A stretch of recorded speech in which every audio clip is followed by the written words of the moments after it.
राइडमा चाहिँ हाम्रो डेस्टिनेसन भनेको kakani छ अनि एउटा सर्ट अनाउन्स पनि हुन्छ त्यहाँ हाम्रो कम्युनिटीको कुराहरू पनि हुन्छ अलिकति त्यो भयो भने हजुरहरूलाई पछिको लागि चाहिँ एकदम सजिलो हुन्छ प्रोग्रामको लागि अरू कुराहरूको लागि पनि एकदमै सजिलो हुन्छ होइन अनि आजको उसमा चाहिँ हाम्रो डेस्टिनेसन भनौँ न हामी रुट कताबाट जान्छौँ भनेर अहिले चाहिँ हामी सबै यहाँ भेला भएर हामी ब्रेकफास्ट गर्छौँ यहाँ अनि ब्रेकफास्ट गरेर चाहिँ हाम्रो टुकुचा जय नेपाल हल दक्षिण ढोका हुँदै हामी केशर मल हुँदै हामी आफ्नो डेस्टिनेसनतिर लाग्छौँ हामी चाहिँ अलिकति डिसिप्लिन मेन्टेन गरौँ सेफ राइड गरौँ होइन यो कम्पिटिसन होइन मैले पहिला पनि भन्दै आइरहेको छु कम्पिटिसन होइन राइडलाई हामीले राम्रो तरिकाबाट जाउँ होइन त्यही भन्दै हाम्रो चाहिँ मार्सल चाहिँ हाम्रो राम बुढा छोड्ने भाइ हुनुहुन्छ उहाँले गाइड गर्नुहुन्छ तपाईँहरूलाई कसरी गाइड के गर्ने भनेर है उहाँसँग कोर्डिनेट गर्नु है त सर अल द बेस्ट है मार्सल साइकल देखिरहेको छु मैले होइन सो सबैजनाले रमाइलो गरिदिनु होला र मोस्टली भनेको चाहिँ हाम्रो ट्राफिक रुल्सहरूलाई चाहिँ मैले फलो गरिदिनु होला है र मार्सललाई चाहिँ कहिले पनि अगाडि ओभरटेक चाहिँ नगरिदिनु होला र हाइवे हामी त्रिशुली हाइवे हुँदै पनि जाने हुन्छौँ त्यो राजमार्ग बढ्दाखेरि तपाईँको एकदम ठुल्ठुलो ट्रकहरू जस्तो टिपरहरू चाहिँ अगाडि तपाईँको स्पिडमा हुनसक्छ सो त्यसलाई चाहिँ एकदम मध्यनजर गर्दै आफ्नो राइडहरू चाहिँ आफ्नो बाइकलाई चाहिँ स्पिड मेन्टेन गरिदिनु होला है त त्यति नै भन्न चाहन्छु ल all the best and ride safely ride again and happy Jawa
recently अब हामीले चाहिँ विन्टर क्याम्प सकायौँ होइन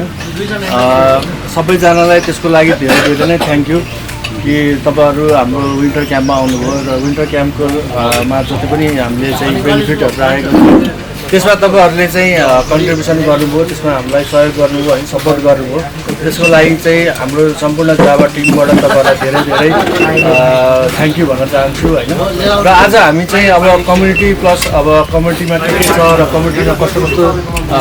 कुराहरू छन् भन्ने कुरा चाहिँ थप हामी तपाईँहरूलाई जानकारी दिन्छौँ। आजको राइड चाहिँ हामीले Java community Nepal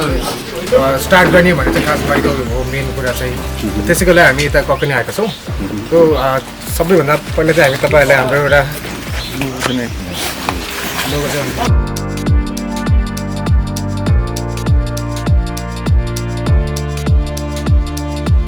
board member हुनुहुन्छ सन्तोषजी है अनिल सर हाम्रो आकाश भैले सर मनोज सर रामसुजन सर अनि अब उहाँ हिरो सर है थ्याङ्क यू सबैलाई यो राइडमा जोइन भएकोमा होइन धेरैजना नयाँ फेस पनि देखेको छु यसपालि होइन सो होपफुली हामीले कम्युनिटीको जुन हामीले आज लन्चको प्लान गरेको छौँ होइन सो नेक्स्ट राइडमा नि यो फेसहरू चाहिँ देख्यो भने चाहिँ खुसी लाग्छ। बोर्डको चाहिँ आज चाहिँ घोषणा गर्ने कार्यक्रम भएको भएर पनि अब जुन मेम्बरमा चाहिँ हाम्रो टिम हाम्रो साथीभाइ हामी सबलाई राखिदिनु भएकोमा जावा टिमलाई धेरै धेरै धन्यवाद। अब नेक्स्ट चाहिँ अब हामीले के गर्ने कसो गर्ने भनेर यो हामी कमिटीबाट चाहिँ अब डिस्कसन गरेर हामी जावालाई चाहिँ होइन त्यस्तो खालको प्रपोजल मैले बुझेअनुसार त्यस्तो खालको अब एउटा हामीले चाहिँ प्रपोजलको बुझाउँछौँ त्यही अनुसार चाहिँ हाम्रो अब राइड हुन्छ अब अरू चिज एक्स्ट्रा चिजहरू अब हरेक चिजमा चाहिँ अब हामीले चाहिँ यही कमिटीले चाहिँ हामी जावालाई चाहिँ हातमा हात अब साथमा साथ राखेर सपोर्ट गर्दै अगाडि बढ्ने पुरा इन्फर्मेसन पनि कमी हुन सक्ला होइन किनकि यो अस्ति साथीलाई मैले भेटेँ त्यहाँ हाम्रो सर्भिस सेन्टरमा होइन थाहा थिएन होइन त्यसले गर्दाखेरि अलिकति हाम्रो चाहिँ त्यो अलिकति चिनाजानी पनि भयो अलिकति भनौँ न एउटा प्लेटफर्म पनि इन्फर्मेसन चाहिँ टाइममै पुग्नु पऱ्यो किन आजको भोलि भनेर त भएन कमसेकम एटलिस्ट 2 weeks 3 weeksको टाइम दिएर चाहिँ गरायो भने चाहिँ धेरैजनाले सहभागी हुन पाउँथ्यो किनभने उनीहरूले आफ्नो टाइम लिएर एडजस्ट गर्न सक्थ्यो त्यो हिसाबले चाहिँ अब यो सुरुवात हो र मलाई विश्वास छ यो चाहिँ अलिकति मास लेभलमै होइन नेसनल लेभलमै पनि हामीले चाहिँ धेरैजनालाई इन्भाइट गरेर होइन विभिन्न क्षेत्रबाट पूर्व पश्चिम चारैतिरको हामीले पनि जोइन गर्ने होइन उनीहरूको त्यो लेभलको पनि चाहिँ हामी जानुपर्छ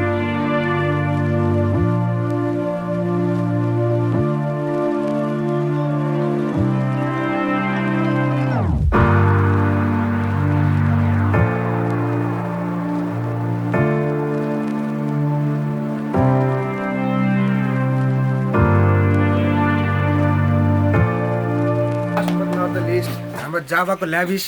होइन हाम्रो जावाको एउटा लेजेन्ड मिस्टर आकाश भैलाजीलाई पनि नमस्ते everyone this is me Aakash Bhaila hobby भन्नुपर्दाखेरि as you all have bike ride जाने तपाईँ जस्तै नयाँ मान्छेहरू भेट्ने रमाइलो गर्ने भाइहरूसँग हाँस्ने दाइहरूसँग रमाएर एकछिन यसो गफसफ गर्ने होइन तपाईँहरू आज यहाँ हुनुहुन्छ र आज यो माहौल छ रमाइलो छ होइन सो यो माहौललाई फेरि पनि गरम गर्न यतिकै राख्न तपाईँहरू हामी फेरि यतिकै एउटा हुन्छ नि युनिटी त्यो word I guess I define the right word है युनिटी कायम गर्नलाई I hope to see you all next time अनि I am so happy to see you all and you all you I guess you know about Jawa Community Declaration today by this ride. So tomorrow days, our upcoming days, we'll be organizing a very good ride. Interesting, more than this, eh? John Romailo हुनेवाला छ. This is like official. झन् unofficial त सोच्नुहोस् त कस्तो हुन्छ. So we'll have fun, guys. I'll see you around again. Okay, bye bye. Thank you. म त जावाको सबसे धेरै राइड गएको होला अहिलेसम्म अब म पुरानो मेम्बर पनि हो यहाँको मेरो दाइहरूले अब अर्गनाइज गर्नुभयो ल एउटा कम्युनिटी बनाउँ न त भनेर मलाई बोलाउनु भयो म आइदिएँ है मलाई पनि राम्रो लाग्यो एउटा फ्यामिलियर फेस एकदम फ्यामिली फेस अहिले मिसिङ छ उहाँको पनि यो कम्युनिटीको आइडिया सपोर्टमा चाहिँ अलिकति उहाँको पनि धेरै नै हात छ उहाँ आज अनफर्चुनेटली आउनु सक्नु भएन सो मिस्टर विवेकजी है उहाँ पनि एउटा प्लानिङमा उहाँ पनि हुन्छ सबै कुरा अब गर्दाखेरि सो उहाँलाई पनि म यतैबाट ताली बजाउँदै उहाँलाई पनि